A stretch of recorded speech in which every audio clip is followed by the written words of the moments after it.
ఈ రోజు వ్లాగ్ ఏంటంటే మా అమ్మమ్మ గార్డెనింగ్ చేస్తుంది, చూసేద్దాం రండి. అల్లం చెట్టు వేస్తున్నాను. ఫస్ట్ టైం మా అమ్మమ్మ అల్లం గార్డెనింగ్ చేస్తుంది.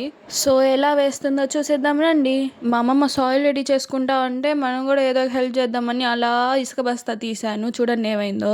అమ్మమ్మ చూడక ముందే కొంచెం కొంచెం తీసుకొచ్చి చేసేద్దాం అనుకున్నా, కానీ మా అమ్మమ్మ చూసేసింది. చూసి జాగ్రత్తగా తీసుకోవడానికి తెలియదా అని చెప్పి తిట్టకుండా తిట్టింది.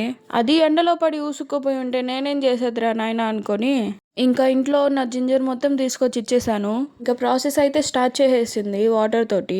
ఇంకా అలా వాటర్ చల్లుతుంటే బకెట్ లో వాటర్ అయిపోయాయి కానీ శాండ్ మాత్రం తడవలేదు. సో ఇంకో బకెట్ వాటర్ ఫిల్ చేసి ఇచ్చేసాను. నెక్స్ట్ మెంతులు కూడా తీసుకురమ్మనింది. ఇంకా ఇంట్లో వెళ్ళిపోయి మెంతులు తీసుకొచ్చి ఇచ్చేసాను. సో మా అమ్మమ్మ తయారు చేసుకున్న ఈ మినీ అగ్రికల్చర్ ల్యాండ్ లో ప్లాంటింగ్ అయితే స్టార్ట్ చేసేసింది. ఫస్ట్ టైం అల్లం ప్లాంటింగ్ చేస్తున్నా చాలా కాన్ఫిడెన్స్ గా చేస్తుంది. నార్మల్ గా పొలాల్లో ఎద్దులతో ఆవులతో దున్నిస్తారు. మా అమ్మమ్మ చూడండి చేత్తో చేస్తుంది, అది కూడా పాటలు పాడుతూ. అందుకే నేను మినీ అగ్రికల్చర్ అన్నాను. నెక్స్ట్ మెంతులు వేయడం స్టార్ట్ చేసేసింది లైన్ బై లైన్. వీడు మా మామయ్య కొడుకు. సో ఫైనల్లీ ప్లాంటింగ్ అయితే అయిపోయింది. ఈ వ్లాగ్ మీకు ఎలా అనిపిస్తుందో కామెంట్ చేయండి, లైక్ చేయడం మర్చిపోకండి.